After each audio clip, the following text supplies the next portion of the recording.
Hi, class. We are here to discuss the topic of juvenile courts. We are defending the side that juvenile courts should not be abolished. This was done by Christian McKinnon and myself.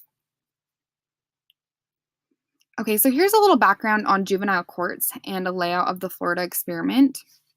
Florida is one of the 15 states that allows prosecutors, not judges, to decide whether a child arrested should be dealt with in the juvenile justice or criminal justice system. This power is called the prosecutorial waiver. This waiver was designed to help keep violent juvenile offenders detained. The arrested children were charged with crimes ranging from shoplifting and robbery to violent crimes. This experiment shows what happens to children who go through the juvenile system versus what happens to children who go through the criminal adult justice system. So who did prosecutors send to adult court? In 1981, the waiver was passed. The number of juvenile cases passed from the juvenile court to the adult court rose from 1.2% to 9%. Now remember, the prosecutorial waiver was passed to make sure that violent juveniles were detained. So does this mean juvenile violent crime rose by nearly 8%? No. A study shows that only 28% of youths transferred to adult courts were for violent crimes. More than half, 55% of the youths were charged with property offenses that involve no violence, and drug offenses accounted for 11% of transfers, while misdemeanors accounted for 5%. So almost a quarter of the cases waived were first-time low-level offenders. In youth ages 10 to 17, only 24% are identified as non-white. However, of the 10 to 17 age bracket who are arrested and sent to adult court, 74% of them are non-white. Black youths are 2.3 times more likely than white youth to be transferred to adult court. So keep in mind this, that over 70% of youth being sent to adult courts were because of nonviolent crimes. Minorities make up 75% of youth who are sent through the adult justice system.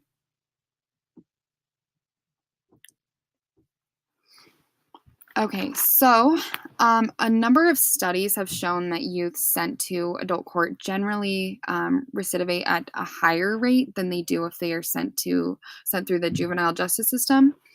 And this can be analyzed through crime control impact. A study published in the journal Crime and Delinquency showed that youth transferred to adult court in Florida were 33% more likely to reoffend than those sent to the juvenile justice system.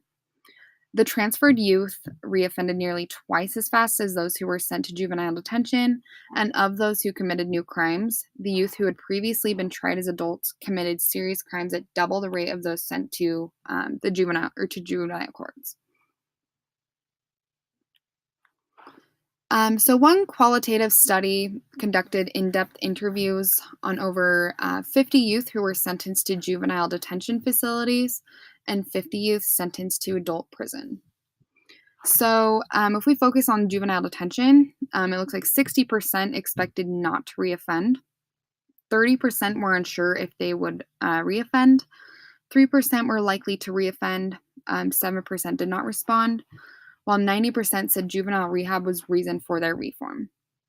So if we look at the prison side, 33% expected to reoffend, 40% stated that they had learned new ways to commit crime.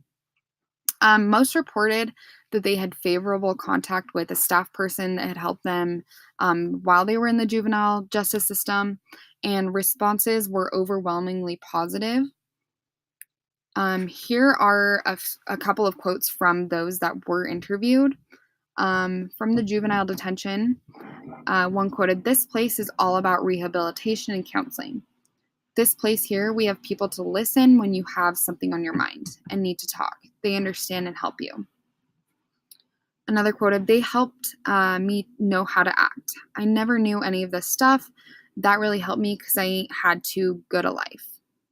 If we look at the adult prison side, one quoted, "When I was in juvenile programs, they were telling me that I am somebody and that I can change my ways and get back on the right tracks. In here, they tell me I'm nobody and I will never be anybody." Another quoted, "In the juvenile systems, the staff and I were real close. They wanted to help me. They were hopeful for me. Here they think I am nothing but a convict now.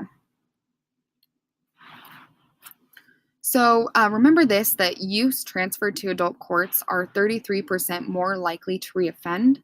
Those who do reoffend do it nearly twice as fast, and the number of serious crimes double among reoffenders. Those interviewed in juvenile centers viewed it as a positive place that promotes rehabilitation, while those interviewed in adult prisons viewed it as a negative, damning place.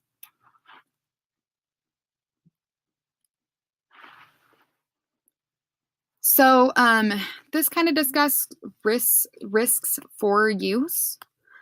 Children that prosecutors are sending to adult courts in Florida face greater threats to their life, limb, and future when they enter Florida's adult jail and prison systems. One study has shown that youth in adult prison are 5 times more likely to report being a victim of rape than in a juvenile detention center. Suicide rates of youth in adult prison is 7.7 times higher than of youth in juvenile detention centers. And youth in adult prison are 2 times more likely to report being beaten by a staff member and 50% more likely to be attacked with a weapon. In conclusion, as the United States, Congress, and states around the country determine plans of action to deter juvenile crime, it's important to consider if the purpose of the criminal justice system is to reform, then juvenile detention centers must remain. Juvenile criminals are more likely to reform in a juvenile detention center than in an adult prison. Juvenile detention centers are much more conducive to reform and hope than adult prisons are. And juvenile detention centers are much safer for youth than adult prisons. So thank you for watching our presentation, and I hope you all have a wonderful holiday season.